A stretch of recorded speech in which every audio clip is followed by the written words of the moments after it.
नमस्कार, मैं अर्चना त्रिपाठी शुक्ला हिंदीला नोट्स के यूट्यूब चैनल पर आपका स्वागत करते हैं।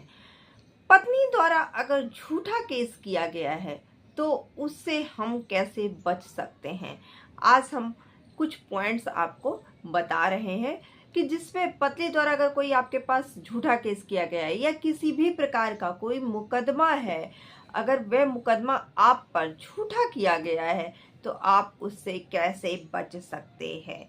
जी हाँ, ये वीडियो आपके लिए लाभकारी है कि इसमें हम आपको ऐसे कुछ पॉइंट्स बताएंगे जिससे कि आप इस प्रकार से जो केसेस हैं उनसे बच पाएंगे। इसमें मुकदमा करने वाले और मुकदमा जिसके ऊपर किया गया है उन दोनों के लिए ये पॉइंट्स बहुत ही आवश्यक हैं, बहुत ही सहायक होगी आपको मुकदमा जिताने में। जैसा कि हम सभी जानते हैं कि जो मैट्रिमोनी विवाद होता है, मैट्रिमोनी विवाद में क्या होता है कि बहुत सारे केसेस बनते रहते हैं और ऐसे में वो हर आर्गुमेंट में आपको एक नई चीज़ें निकल के आएगी। तो उसके लिए सबसे ज़्यादा ज़रूरी है कि जब भी हम किसी आर्गुमेंट पे जाएं, चाहे वह कोर्ट के द्वारा आर्गुमेंट है, चाहे फिर वह जो घरेलू आर्गुमेंट्स होती हैं, दोनों पक्ष को बैठाल करके जो सुलह कराने की कोशिश होती है वो आर्गुमेंट हो, या फिर जो प्रधान के द्वारा या गांव के कुछ मुखिया के द्वारा एक सभा बुलाई जाती है और वो मीटिंग कराई जाती है, दोनों पक्षों को सुना जाता है और उसमें गांव वाले कुछ आदेश देते हैं, उनका पालन करना होता है। इस टाइप की कोई भी मीटिंग हो जहाँ पर जो विवादित दोनों पक्ष हैं वहां पर बुलाए जा रहे हैं, बात हो रही है, डिस्कशन हो रहा है, तो आपको सबसे पहला काम क्या करना है, पहला पॉइंट आपका यही है कि जितनी भी बातें हो रही हैं उसका ऑडियो और वीडियो आपके पास होना चाहिए। क्यों? क्योंकि अब तो भारतीय साक्ष्य अधिनियम के द्वारा ये साक्ष्य में आने लगा है, यानी आप इसको साक्ष्य, हालांकि साक्ष्य पहले भी मानते थे परंतु उतना कंसीडर नहीं करते थे, अब तो ये डेफिनेशन में ही आ गया है।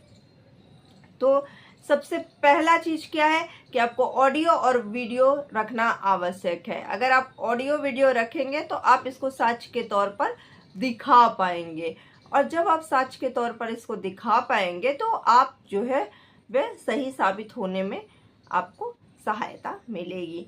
दूसरा पॉइंट क्या है कि जब भी आपके साथ गलत हुआ है तो ऐसा नहीं है कि आप डिस्कस करें दो चार लोगों से फिर 10 दिन बाद उसका एफआईआर लिखवाने जाए। नहीं, जो भी आपके साथ गलत हुआ है, जब हुआ है, तुरंत कंप्लेन कराइए, जितनी जल्दी से जल्दी हो सके कंप्लेन कराइए। अगर हम मैट्रिमोनी केस की बात करते हैं, पति पत्नी में लड़ाई हुई है, पत्नी अलग रह रही है, पति अलग रह रहा है, और क्या होता है कि अचानक से पति के परिवार वाले आते हैं, वे आपसे जो है बातचीत करने आते हैं और पता चलता है कि वो घर से सामान उठा के ले गए, आपको मार पीट के ले गए या आपके परिवार वालों को कोई नुकसान पहुंचाया है, तो ऐसे में आप इंतजार मत करिए, ऐसे में आप तुरंत कंप्लेन कीजिए उसकी। क्यों? क्योंकि जब आप इंतजार करेंगे कि हम 10 दिन बाद कंप्लेन करेंगे, या पुलिस वालों ने बोला कि आपने ऐसा ऐसा किया, अरे ये पति के परिवार वाले आए थे उस दिन हमको मार के गए, तो आपने उस टाइम कंप्लेन क्यों नहीं करी? आपका केस जो है वह फिर प्रॉपरली नहीं चल पाएगा, आप वहां पर दोषी करार हो जाएंगे, हालांकि गलत आपके साथ हुआ है। तो ऐसा कुछ भी है, कोई भी चीज गलत हुई है तो उसकी कंप्लेन आप तुरंत दर्ज कराएं। और हाँ, कंप्लेन दर्ज कराते समय यह भी आपको ध्यान में रखना आवश्यक है कि जो मेन पॉइंट्स हैं वही लिखे, कहानी आप ना लिखे, क्योंकि कहानी जब आप लिखने लगेंगे ना उसमें आप फंस जाएंगे।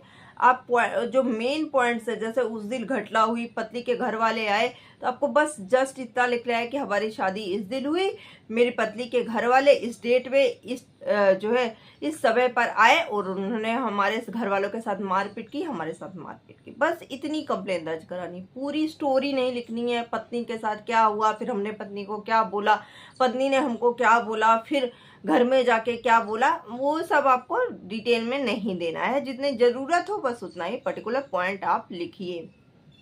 उसके बाद जब भी आप पुलिस कंप्लेन करें तो कोशिश करें ऑनलाइन करने की, क्योंकि अब जैसा कि आपको पता है कि अब ऑनलाइन एफआईआर भी हो रही है, तो ऑनलाइन एफआईआर कराने से आपको फायदा ये रहेगा, हालांकि ऑनलाइन जब आप एफआईआर करेंगे तो 3 दिन बाद आपको वहाँ पुलिस स्टेशन जा करके साइन करना पड़ता है वेरिफिकेशन के लिए।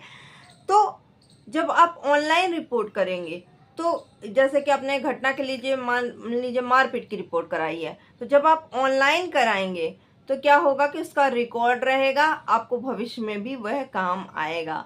उसके साथ ही साथ अगर आप रिपोर्ट कोई भी दर्ज कराने जाते हैं, एफआईआर कराने जाते हैं, आपके साथ मारपीट हुई है या आपको चोट आई है या धक्का दे दिया गया है किसी भी प्रकार का, तो एफआईआर के साथ अपनी मेडिकल कॉपी जरूर लगाएं।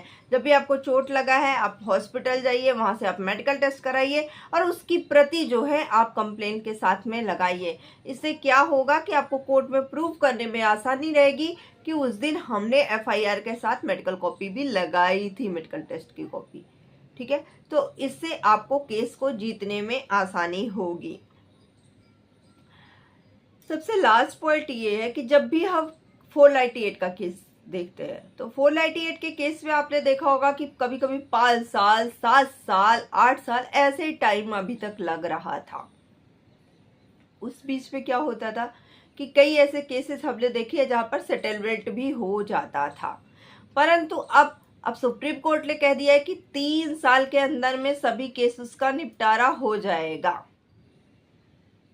ऐसे में सेटलमेंट के चांसेस बनते हैं परंतु कम बनते हैं। तो यदि आपकी गलती है, आपको लगता है कि आपने दहेज के लिए जो है डिमांड की थी, आपने उत्पीड़न किया था, अगर आप गिल्टी हैं तो ज़्यादा से ज़्यादा कोशिश कीजिए सेटलमेंट की। सेटलमेंट हो जाता है अच्छी बात है, सेटलमेंट अगर नहीं होता है तो आप अपनी गलती को वहाँ एक्सेप्ट कर लीजिए कि हमने यहाँ पर गलती की है। क्यों? क्योंकि जब कोर्ट जो है फाइनल डिसीजन देगा, अगर आप गिल्टी होंगे तो आपको सजा पक्का है आपको मिलेगी। तो इस वजह से पहले से ही अपना सेटलमेंट कर ले। अगर आपको हमारी वीडियो पसंद आई होगी तो प्लीज़ वीडियो को ज़्यादा से ज़्यादा शेयर करें, लाइक करें और चैनल को जिन्होंने सब्सक्राइब नहीं किया है तो प्लीज़ चैनल को सब्सक्राइब कर लें। धन्यवाद।